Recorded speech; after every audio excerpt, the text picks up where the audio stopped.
A couple of things happened at the same time. One, I got to the point where I really just didn't want to keep doing what I was doing in senior leadership roles at that time in government.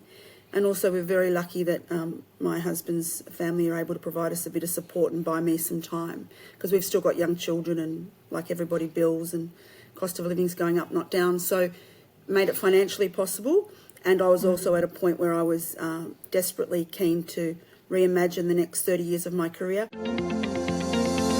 Hi, I'm Renata Bernardi, and this is the Job Hunting Podcast, where I interview experts and professionals and discuss issues that are important for job hunters and those who are working to advance their careers. So make sure that you subscribe and follow, and let's dive right in.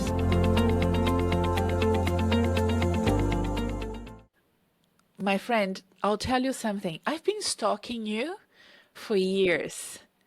Watching you transform your life, change jobs, change cities. You've been in and out of Melbourne, moved to the country.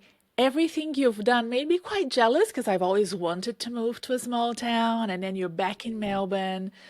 And I really wanted to catch up with you here on the podcast. When we started having our conversation on the phone, I think I was a bit rude and I interrupted it. Thought you would be a great guest, but now it's just perfection, because not many people have the courage to do what you have just done, which is leave a very successful career that you worked hard to achieve, going from management roles to director roles, working for, very interesting areas of government and higher education.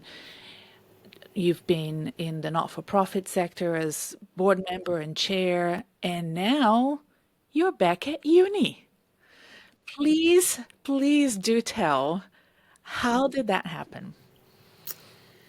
Well, I had long wanted, if you had met me at 20 or even 15, I would have said to you, in the top 3 things I wanted to do, I wanted to be a lawyer. But I needed to work as soon as I finished school. And I worked at Telecom, it was back then, now Telstra. And I quickly ended up in management roles and earning a living. And I had come from not earning very much, like not having a very low socioeconomic childhood. So all of a sudden I had access to money. And then before I knew it, I had children, and it became very, very difficult to carve out time to go and study whilst you had the demands of raising and funding a family. I think it was a bit of a perfect storm, and a very fortunate perfect storm. I had applied a couple of times over the last 20 years to get into law and been offered a place, but was not able to go and do it. And a couple of things happened at the same time. One, I got to the point where I really just didn't want to keep doing what I was doing in senior leadership roles at that time in government. And also we're very lucky that my husband's family are able to provide us a bit of support and buy me some time, because we've still got young children and, like everybody, bills and cost of living's going up, not down. So made it financially possible. And I was also at a point where I was desperately keen to reimagine the next 30 years of my career. And also, as you mentioned or alluded to earlier, I've had a health transformation. So I've lost 60 kilos, and I don't think if I was carrying that 60 kilos now, I'd have the energy to change careers. So I guess a few things happened. We had the financial support to be able to do it. I'm healthier than I've ever been, and I had a gut full of what I was doing. Yeah. Do you think you burnt out from your leadership roles? Yeah, I am. And we've been talking about this week with my friends and at home. And I watched the Celine Dion documentary earlier in the week, which was fascinating. Amazing woman. But and she obviously worked at an incredible pace for a very long time, and now has a neurological disorder, which is horrific. But I'm 49. I've gone into perimenopause. I've got an 8-year-old and a 15-year-old. I've had paid employment since I was 14. This is the first time in 35 years I've not had an income, and I've run hard for those 35 years. And I got to a point where I just didn't want to keep running in that direction. I wanted to reimagine what the next 25, 30 years of working looks like. Like, I'm not somebody who ever wants to retire. I just want to do work that I think is valuable and that energises me. So, yeah, I think there's absolutely an aspect of burnout there. People say to me, because I've not been working for about 5 weeks, aren't you bored? And I'm like, oh, I could make mushroom soup and go for a walk for the next 30 years without feeling bored at all. So, yeah, I think there's a burnout factor for sure. Yeah. And the other thing that I think about a lot is the fact that I always perceived you as being very good at what you did, right? Like I looked up to you and I thought you were the bee's knees, right? So we didn't have a lot of interaction. We were sort of colleagues and we had some meetings together, but you had a reputation. And I think you know that, right? For being good at what you do, a good manager, a good team leader, good at delivering results for your team, definitely very good at managing the politics of work. And I say all of this, and I want the listeners to notice this because you don't need to think about changing careers because you're not doing well. Sometimes you're perfectly wonderful at your job, but not happy. Yeah, absolutely. And, my last employer was, delivering government services. They didn't want me to leave, and the one before that didn't want me to leave. So I've left voluntarily. But yeah, I wasn't happy.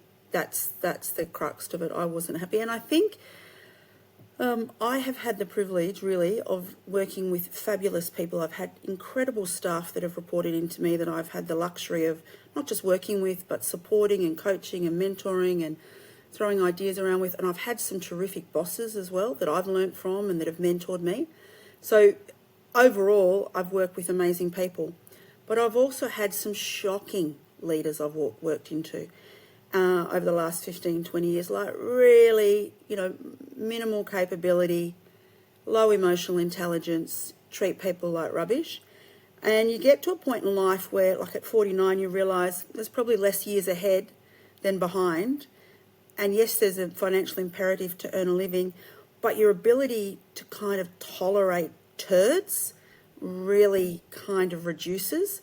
And I'm at that point where, I'll do anything to feed my kids if I have to, but really I have very limited ability to tolerate turds.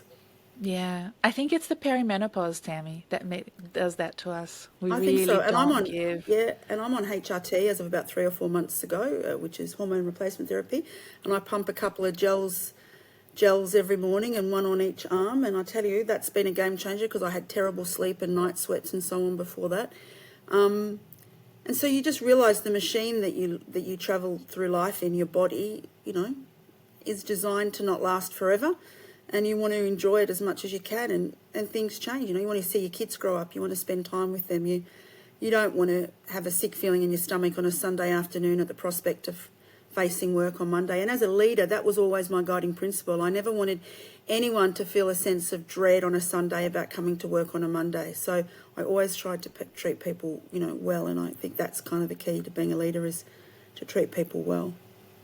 Okay. So now you are at this you have this amazing opportunity which you carved out for yourself with support from your family and your partner, and you're studying full time. Are you a planner? What do you see yourself doing in the next 5 years? Yeah, I'm assuming this is a 3-year degree or 2-year Yeah, degree? it's a 3-year degree, though I'm fast tracking it, so I should be admitted to practice also within those 3 years, and then I'll study for the bar exam, so another 6 to 12 months to become a barrister. So 4 years before I can practice as a barrister. I am a planner and I'm a control freak. So what's really interesting is I've gone from mastery to being an apprentice. So I'll sit and read and I'll Google terms constantly as I'm reading because I don't know what they mean. And will be the oldest student in the class, and I'll go from being the person people come to ask for a decision to sitting there scratching my head trying to get across the content. So going from mastery to apprentice is really challenging and difficult.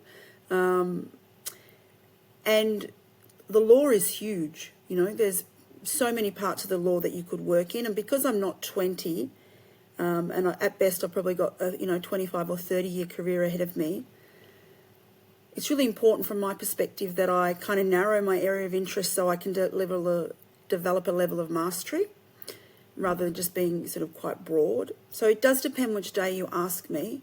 At the moment, I tend to be kind of gravitating towards things like employment law and industrial relations, criminal law. I know I'm not interested in tax or contracts, or I couldn't handle family law. So I know what I don't want to do, but at the same time, I'm very open. But I guess the main thing I do know is I want to be an advocate.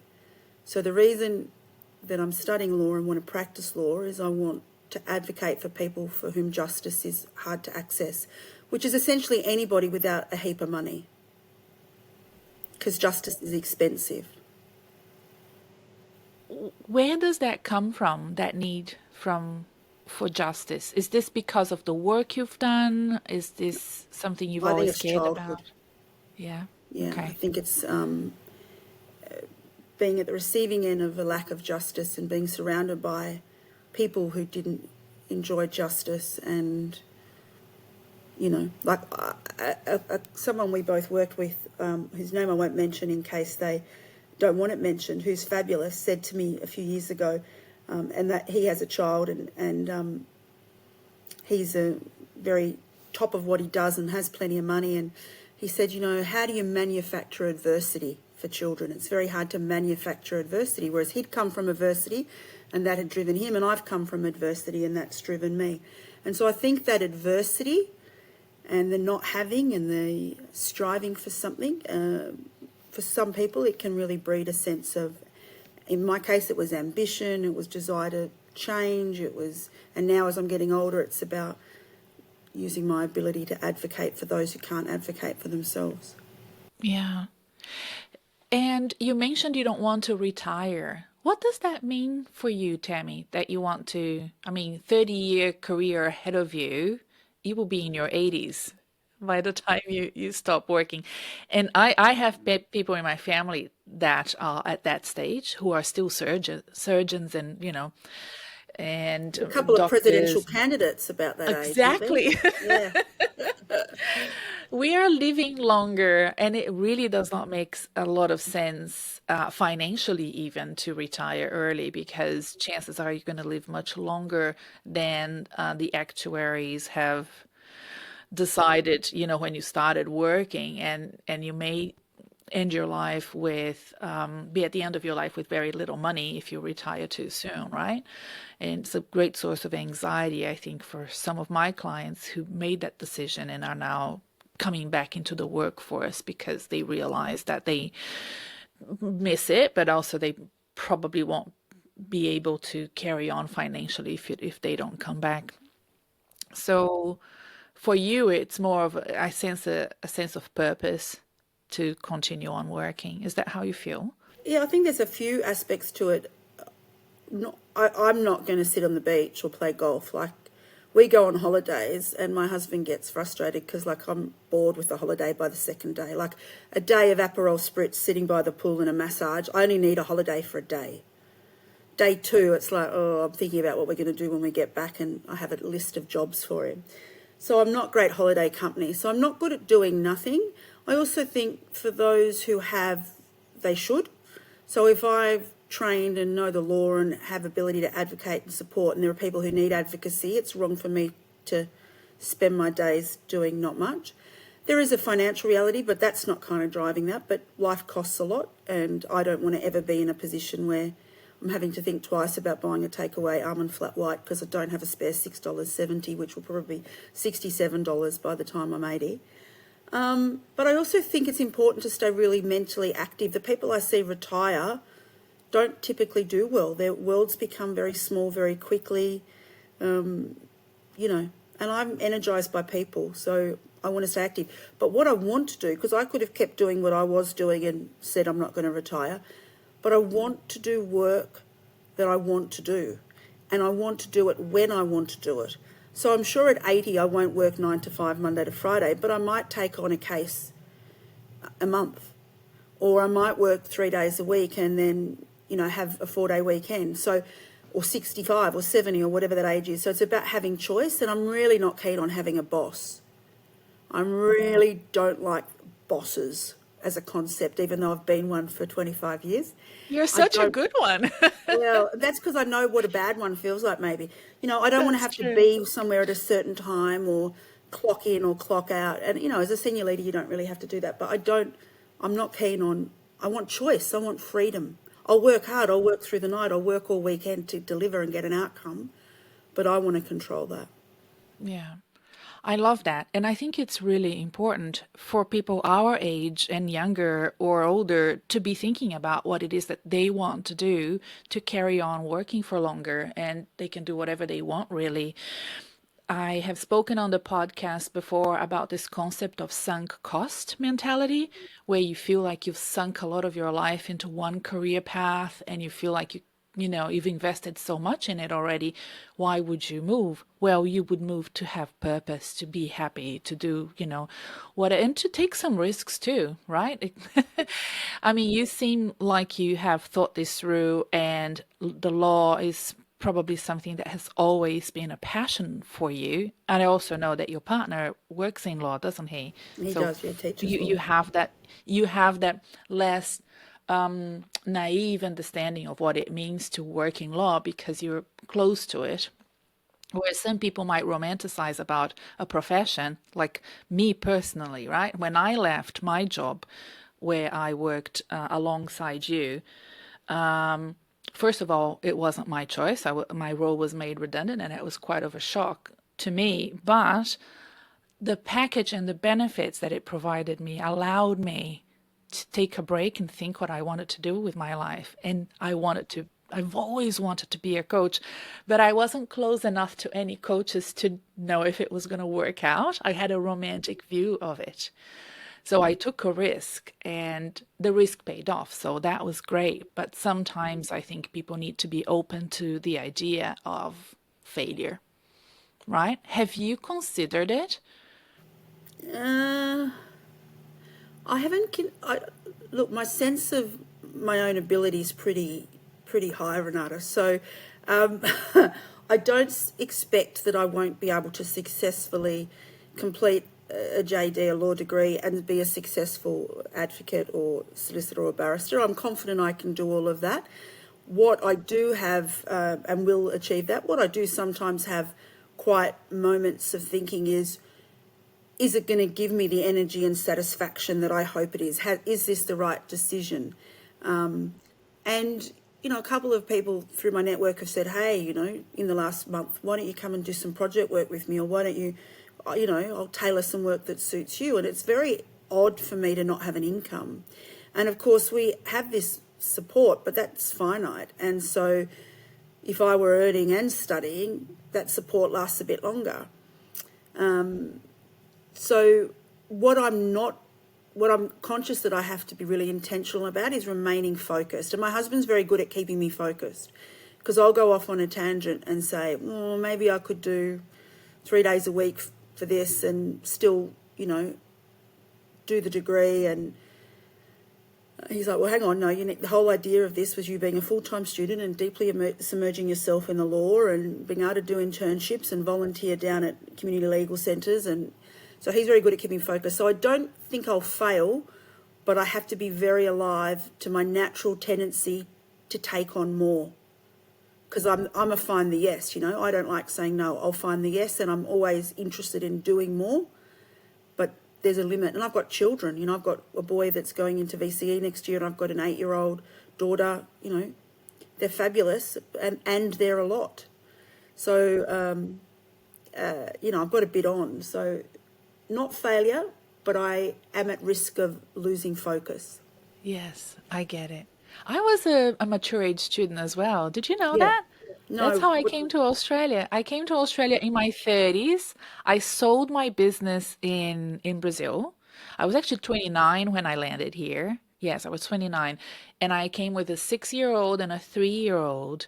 And I did a Bachelor of Commerce at Melbourne Uni for 4 years and then decided to do honors. And I started at Melbourne Uni, but I transferred to Monash because I got a job at Monash and I just thought I needed to make my life easier. So I finished my honors at at Monash, and if you are wondering what honors means and you're listening from overseas, it's equivalent to a master's. And my kids were 6 and 3, and guess what? And Andrea wasn't in Australia for 12 years. So Your when I children were. landed,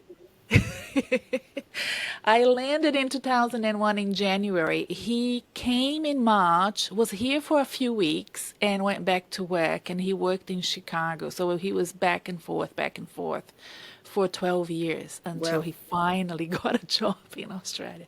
Wow. So I hear you. There were times I remember I had about 3 assignments due on the same day, which is a real, if you're a mature age student, I mean, even if you're a normal student, it's already too much.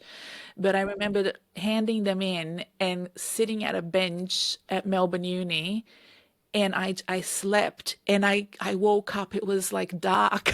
And I You're that had exhausted. forgotten about everything. I was exhausted, and my kids had to go to after school care. I don't think they were even enrolled in after school care, but they just had to stay there because I was completely exhausted.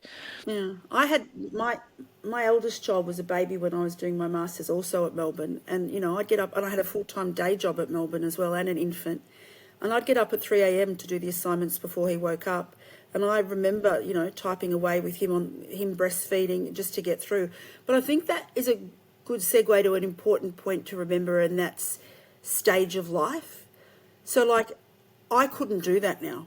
I couldn't. I'm 49. If I couldn't get up with an infant at 6 o'clock after being up at 3, having done an assignment, got a kid to daycare, and then done a full-time job. So, but at 30 or 25 or 35 or 40, you don't imagine that 10 years later you might have different energy levels or what's possible changes.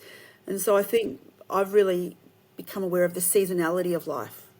And I think things have changed post-COVID as well. Post-COVID, I remember negotiating 1 day a week working from home for 3 months. And I thought that my employer was the most generous person ever to let me work on Wednesdays from home. And I remember thinking, oh, this is so amazing. And I'd put the dinner on and I'd bring the washing in.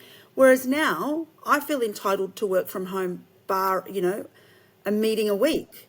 So you change, what you feel at 30 is very different to how you feel at 50. And I'm sure how I'll feel at 70, I might look back and think, I was crazy thinking I'd work to 80. Who knows?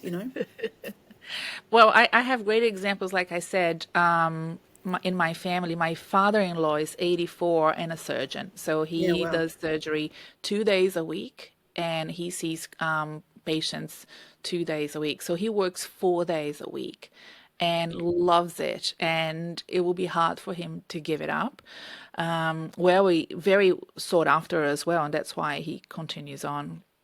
And Andre, my husband, has a aunt who passed away, but she did law in her early 60s and became a very well-known family lawyer in Brazil and worked with adoption cases, which is really hardcore, but very important in my home country because Brazil is one of those countries where people go to adopt from overseas, and she was quite well-known and well-regarded. So there you go. Some great So those examples. great examples. But if you want to also provide support for those who are listening and are thinking, maybe I could do this, what have you learned from the process that you can teach others on how to sort of prepare for that change? Maybe in hindsight, you maybe looking back, you think, oh, I could have done this better. So maybe we can mentor people, or if you think what you chose to do was the right path. So is the question specifically to transition to study or any career change? Let's talk about transitioning to study, because I think that that's hardcore. Yeah, I think I remember I had as a little example, there was a guy reporting to me, or he was in a large group that I was responsible for when I was in one of the government departments a few years ago, and he was doing a law degree, and he was doing it at a university that delivered it in a certain way that made it really accessible for him to study because it offered it at one subject at a time. But the brand of that university was arguably not as well regarded as another university where he'd been offered a place. But because of the way the other university delivered that course, he kept deferring because he couldn't hold down a job and study. So he was on deferral after deferral, but didn't want to go to the lower ranked university where he could have done the degree because of the ranking. And I remember saying to him, a completed degree from a lower ranked university is more valuable to you than an incomplete degree or a permanently deferred degree from a higher ranked university. And he had a bit of a, oh yeah, I suppose you're right moment. And I think what that taught me, and I applied this as I worked out what I was going to do, is to be really honest with yourself about what your edges are and what you can and can't do right now. So for us, the issue of how much money do we need to survive and how are we going to find that money or cover that money, and if I had to work part-time or if I was somebody else, what does that look like? How do I best study? So I wanted to do it on campus because I didn't trust myself to be isolated and just sit and do it online. But for some people, they'd rather do it online. So for me, the delivery model was important. Some law degrees are 4 years. At my stage of life, being a 3-year JD was important, was valuable. The course I'm doing, which is at RMIT, is very much industry facing. That's important to me, that I get to connect with industry. So thinking about what's important to you from that course. Is it about having to do practical placements? Is it about industry? If the course is full fee paying or what they call a Commonwealth supported place if you're in Australia, is that important to you, or is the delivery mode important to you? Is the time of day the classes important? So for example, my classes are at 5 o'clock every 4 days a week because it's geared towards people who also have work because it's a postgrad law qualification. Now, I'm a morning person, so I had to really contemplate, how am I going to structure my day? The mornings are getting kids out the door, school drop off, and then what am I going to do till 5 o'clock or till school pickup? And so I had to really think about how would that work for me and what energy would I have at 5 o'clock for a class, and then finish at 8:30 and then up at 6 the next day for school lunch. It's like, how is that going to work? So really teasing out the various options, the cost of the options, what you know about yourself, when do you have energy, what are your commitments? So my son, for example, who's in year 10, only recently he's changed schools that are closer to his dad's. So, it's really important to me to have Friday afternoons free so I can pick him up and bring him here. So we have that Friday evening, and, he does a job on Saturday near where we live and so on. So thinking about all the things that happen in your life that matter, being around at school pickup for my daughter was really important. So in fact, probably 5 o'clock was good because I get an hour with her. My husband's fantastic and very hands-on, but he's not much of a cook. It does mean I can put dinner on the table for her and then walk to university because we live in a city. So thinking about how you don't have rose-coloured glasses on, be honest with yourself about what you're capable of, what energy you have, what money you need. If you don't have a supportive partner, how's that going to work? If you have a child with high needs, how's that going to work? If you have a medical condition, how's that? So really being honest and thinking it through and taking the time to plan, I think is really important. Thinking about, I always say to people, if you leave a job, even if you've left in a situation you weren't happy about or not by your own accord, always leave well, right? Always arrive well, do well while you're there, and leave well. And I think keeping those relationships alive so that you can dip back into that network as you might need to supplement your income with studying and so on is really, really important. I've done a lot of coffees with barristers and coffees with legal professionals. So I've just reached out to people that I might have been linked into, or a friend of a friend, or somebody on Facebook, and basically said, hey, doll, I'm becoming a barrister. I hear you're a hot shot. Can I buy you a latte? Everybody wants to meet with you, because they love that you want to meet with them. And generally people are generous and kind. So I've probably had 10 coffees in the last 3 months and asked hard and interviewed them like we are and said, if you had your time again, would you still do tax law or would you have chosen something? I asked them how much they're earning.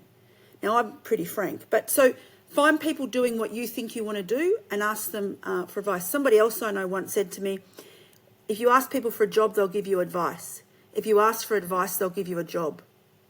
And I think that's good advice. So, I go out and ask people for advice. So I think canvassing who you can ask is important. Yeah. And I do a lot of desktop research, I Google, everything's available. I Google people talking about, if you just put in, say somebody wanted to be a nurse, becoming a nurse at 40, I bet you there's all sorts of people saying, I became a nurse at 40, this is what it meant for me. So I think they're important. And you can't do it overnight, you have to plan for it. Yeah. Talking about becoming a nurse, ABC here in Australia did an interview with a lovely woman who had an amazing corporate career, retired in her 60s, did what you just mentioned before, had a few Aperol spritz by beaches and went traveling with her sister, came back, was incredibly bored, and trained as a nurse and became a nurse at the age of 70, and she's loving it. It was like so cool. And if I find that interview, I will add it to the episode show notes because I thought that that was a cool thing to do. Yeah, lots of people have great stories. I think also, I often say, particularly to younger people, or people. I mentor a lot of people, and they will say to me, "Oh, I don't want to do this anymore. Or I can't get a job in my field or what I trained for. I'm thinking of retraining." And I always say to them, be really practical about where you retrain. Look at what are the skills, where are skill shortages and what are growth industries. So I always say to people, healthcare, we're an ageing population. We will continue to have demand in healthcare, aged care, community sector, education, not. Whereas I see a lot of people who try and get a job in a very narrow field or a very low paying field and then are frustrated they can't earn enough to buy a property or they can't get work. So to really think about the value of retraining and the demand for that sort of work. Yeah. Tammy, I was wondering here, how long have you been planning for this change? Has it been like a year or has it been like 5 years? Mid last year, so a year ago, I applied and got offered a place to start at the beginning of this year. And I was going to start part-time at the beginning of this year. And then I found out around the same time I needed a total knee replacement. And that's a pretty harrowing procedure. So we deferred to mid-year so that I could get that over and done with in February. And I was, I was working on a laptop in bed in my day job for 4 weeks. So it was a really physically painful process. And at the same time, we were fortunate enough to be able to be offered some support so that I could do it full-time from my father-in-law. So I had been planning for a year, but originally thought I'd just do it part-time and keep working full-time or maybe cut back to 4 days a week. So it was an incredible relief and joy to be in a position to be able to do it full-time and not have to work. Wonderful. I am so excited for you. I think you're so deserving of this No, thank you. change and all the things that you're doing. I think the way that you share it with others as well, for people that follow you on LinkedIn or other social media platforms, they can see, the ups and the downs and the things that you've been through. And it's really wonderful that you share it with the world because I think it does inspire others to think more broadly about what they can achieve in life, and you're a positive influence on people around you. I can definitely see that. Even from afar, I'm like, oh, okay, look at what she's doing. It's so positive, your posts and the way that you communicate with others. I would love to, before we end the interview, to talk about that social media presence that you have.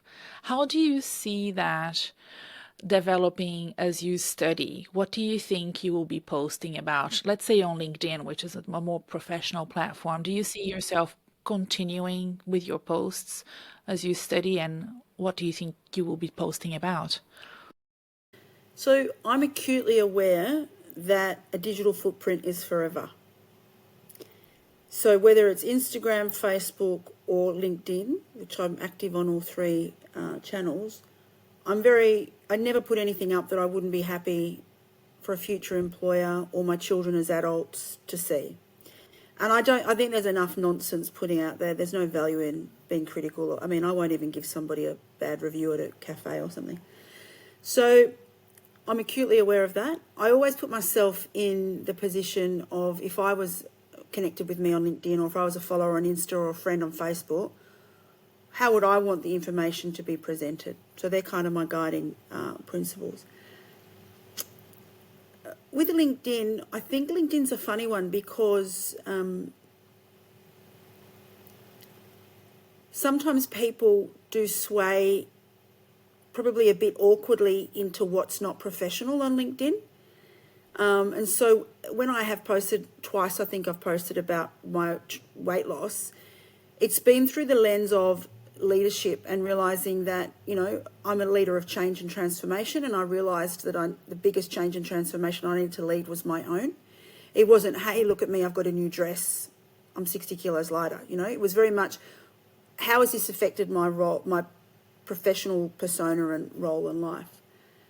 I think, and it's interesting because several jobs ago, I was the director of careers at Monash University, and one of the things I was responsible for was introducing for 80,000 students access to how to create and maintain a LinkedIn profile. So I am, I have got some experience with how LinkedIn works and how to set it up. So I think I will continue to post on LinkedIn, and I will share the transformation of my legal journey. Like when I start classes in a couple of weeks, no doubt there'll be posts. When I listen to something interesting, I'll share it. And because as you said, you don't know who, like I'll post something and I'll get, a few hundred likes or whatever and, 20 or 30 comments. And people like you, I didn't know that you kept an eye on what I was up to or, a cursory glance. And a lot of people like that. And then there's opportunities to support each other down the track. So I think it is important to have a presence on LinkedIn. And I think also for young people, and I have a lot of young people reach out to me, or people that I don't even know used to work in a group I was the head of. In fact, it happened on Saturday in the city. Someone said, "You're Tammy, aren't you?" And it was like 10 o'clock on Saturday night. I said, "Yeah, I am. I used to work with you at Fines Victoria. Now I've got this job, and you gave me my first job. Thanks so much. And now I'm this, and congratulations on the weight loss. I've seen it on LinkedIn." And I mean, I didn't know the person's name or would never have known that I knew that person. But to them, I had been a big deal, like some other people who wouldn't remember me were a big deal to me at different times. So I think it's important, both for people of our age who might be thinking about change, but also for younger people who mightn't be that happy with what they're doing, to go, well, she's 25 years older than me, and she's reimagining her future. It's a series of seasons and chapters, or some other analogy like that. So a long answer, but yes, I will post on LinkedIn, I'm sure. That's exciting. Okay, we're gonna add your LinkedIn profile Sure. to the episode show notes. So if people want to follow your journey, they can. Tammy, thank you so much for joining me today. It was lovely You're to very speak welcome. to you again. You too. Thank you. Thank you.